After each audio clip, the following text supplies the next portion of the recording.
Hey there guys, I'm SonicGhost and welcome back to some more Let's Play Splatoon 2 Octo expansion. Last time we finished up another one of the lines here in the Deep Sea Metro, the F line, and now we made our way over here to the J line. So you know what that means?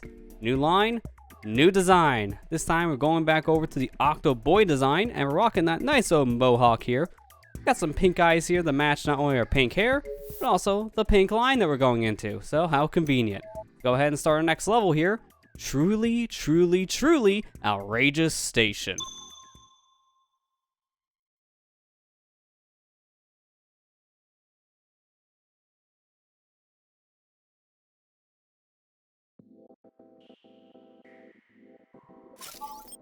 So here we have a choice of 3 different weapons. We can go ahead and use the Slosher and Curling Bomb, Splatbrella and Splat Bomb, or the Clash Blaster and Curling Bomb. Let's go ahead and start off with the recommended weapon, Slosher and Curling Bomb. The sheer number of enemies in this area make for quite the challenge. A Slosher could be useful for attacking over the top of shields. The burst of a blaster shot can also be effective for getting around shields. Take care out there. Let's go ahead and begin the test. I'm gonna go ahead and start off here with a Curling Bomb, slightly cooking it a bit.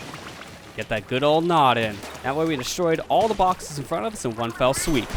Sounds like a lot of enemies up ahead. Get in the zone. Will do, Pearl.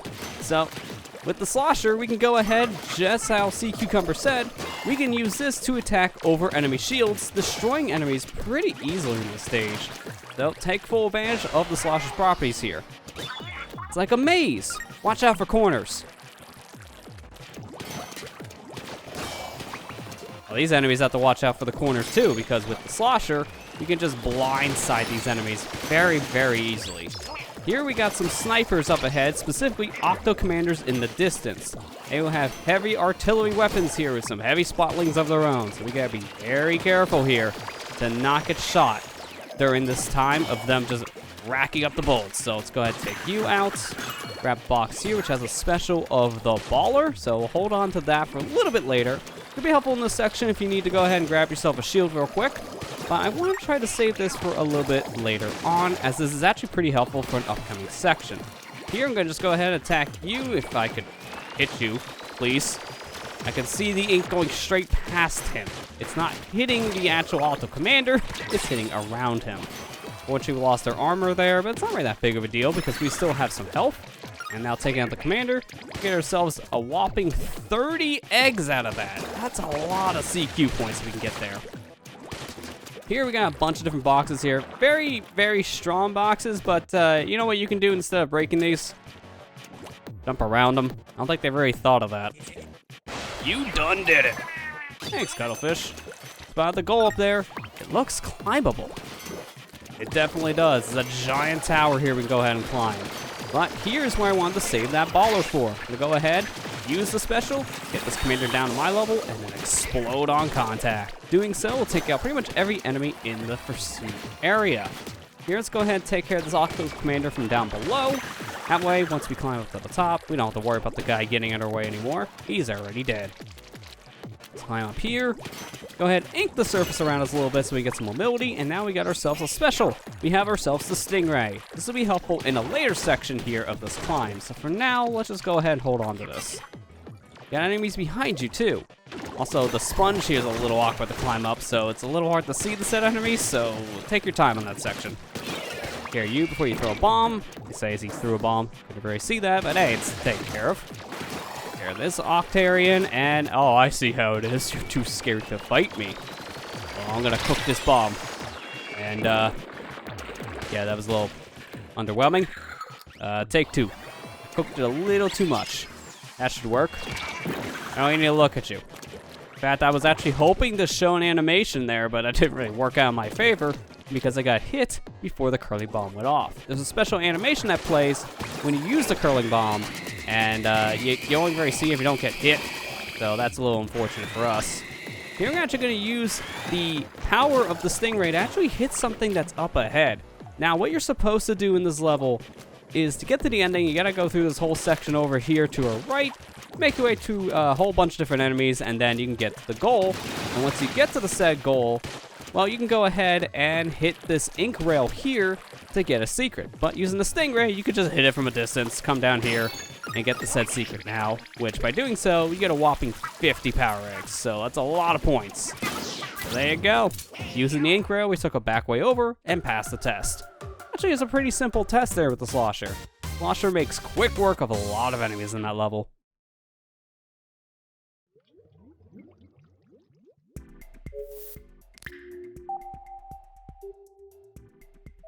Well, you know the drill at this point. Let's go back to Outrageous Station to complete it with a new weapon.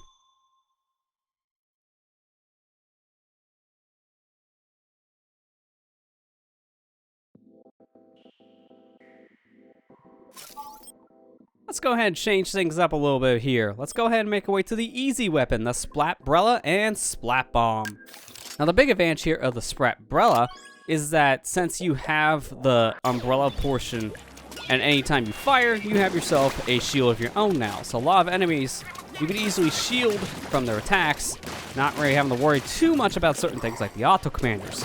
Problem though is that this umbrella takes a lot of ink for every shot. So you're going to probably run out of ink here a lot more than when you're using just the buckets or the Slosher here alone. I can't help calling the Slosher buckets. I know I'm not the only one who does that. A lot of other people I talk to says the same thing. One thing I like doing in this level is with the umbrella, you can just push enemies right off the edge, and it's comical. So here in this maze section, I'm going to do things a little bit different. I'm going to shoot one of these boxes, but not the rest of them. And by doing so, I can just climb up to the top, and here we are. Not really intended to do that, but hey, it works.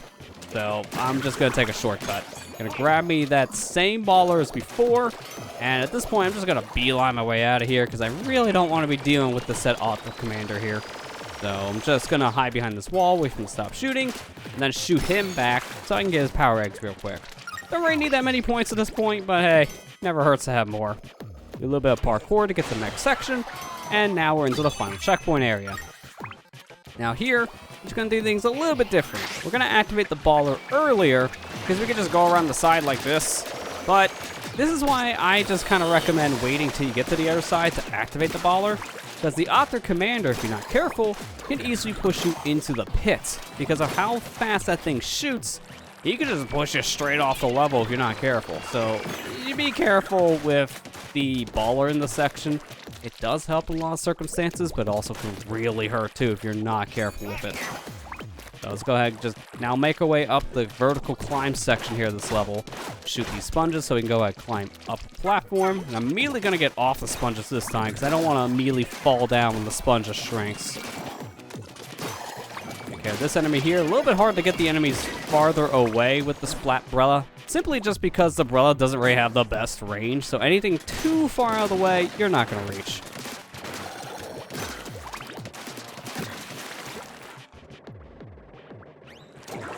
Final section here, let's just go ahead and activate our Stingray, take out these enemies here, and then activate that good old railing just as a nice shortcut. Now let's go ahead and pop open that said balloon, get ourselves some extra points here because they're a nice freebie, 50. And before we get into the ending, use our bomb here to get some extra points because why not?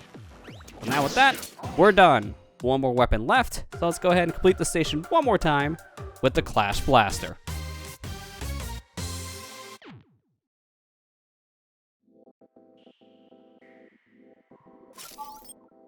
Back one more time to go ahead and complete the Outrageous Station with the Clash Blaster and Curling Bomb. So, this is actually our first use of the Clash Blaster here, and I gotta say, this puts the Rapid Blaster's name to shame. Look at the shot speed on this thing. Now this is a Rapid Blaster. Now, to give defense of that said weapon type, Rapid Blasters were made before Clash Blasters. Clash Blaster was a whole new blaster type introduced in Splatoon 2, so I can't really fault that said weapon all too much for its bad name, because before Splatoon 2, the Rapid Blaster was the fastest blaster type, so the name made sense. It only kind of became a little more of a joke once the Clash Blaster was introduced. This is a very fast shooting weapon, but its downside is it's not as powerful, so while it may shoot fast, it may not be as strong as a lot of our blasters. Instead of one-shotting a lot of enemies, now we're going to just kind of 2, maybe 3-shot things depending where we're shooting or if they have armor. So it's not nearly as good as other blaster types, but it is very, very fast, which is kind of its shining trait, because this is a little more of a better blaster to use for inking turf. So in situations like this, where I'm kind of covering all the enemy goop, I can easily ink a way out of here using the Clash Blaster and get out pretty fast in most circumstances. So that's pretty much the big strength of this said weapon. And I still think, just because of this thing being introduced, Rapid Blaster's always kind of had this bad stigma name now, but it never used to. Rapid Blaster was the fastest blaster in Splatoon 1 because that was the only other kind of blaster type. I mean, for the most part, Splatoon 1's weapon variety, it was very hit or miss until certain points in its lifespan, because since it was the first of its kind, it only launched with a handful of weapons, but blasters were very, very slow in Splatoon 1, and then you had Luna Blasters, which were even slower. So Rapid Blaster being the third and other blaster type in Splatoon 1 definitely made the name very accurate. Yes, it was the fastest. But now with Clash, that's a whole different story. But I kind of ramble on about different blaster types enough, but hey, what else are we going to talk about in this level? Look at me shoot these boxes for a third time and take out this bomber guy for the third time in a row. Woo, I almost died because I'm getting a little careless, I guess. Great. Just take care of you so we can get to the end here. And take care of the Octo Commander before I die here, too. I don't have any armor, so I gotta be really careful. I'm gonna just go ahead, shoot you guys, and just stingray the rest of the stuff here. I don't need to kill these enemies. Better safe than sorry. I actually missed that. Well, now I gotta do things a legit way. What's that? I don't know legit ways of playing my Splatoon game. I only know the cheating ways. This is how you're supposed to get the ink rail. You come around the back, you shoot the ink rail before you hit the end goal, and then you grab yourself your little points. That's it. All the other times, yeah, I didn't need to do that. Stingray OP. There you go. Passed the test, so that's it. We are done. So now, no more outrageous station.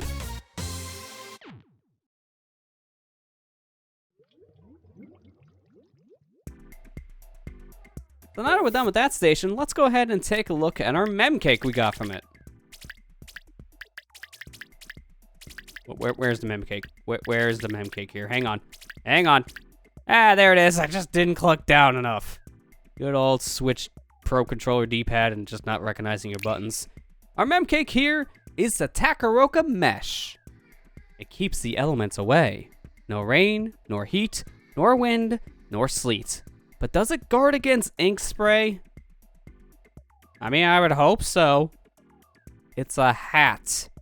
When you're wearing hats, your head is protected by anything, which includes ink. Nice hat design, very traditional, but hey, it's a pretty iconic hat design because a lot of different gear you'll see ran in Splatoon 2's early game usually consists of this hat design. You'll see this in a lot of kits. Definitely something I use for a while too. I have a hat similar to this that has Bomb Defense Up as its main ability, and then 3 special charge ups as its perks. So this hat I use in a lot of different equipment set. If I just want to go ahead and get a quick special in a match, but also still have some pretty good bomb defense on my kit. So it's a hat I definitely wear a lot myself. Nice little mem cake design.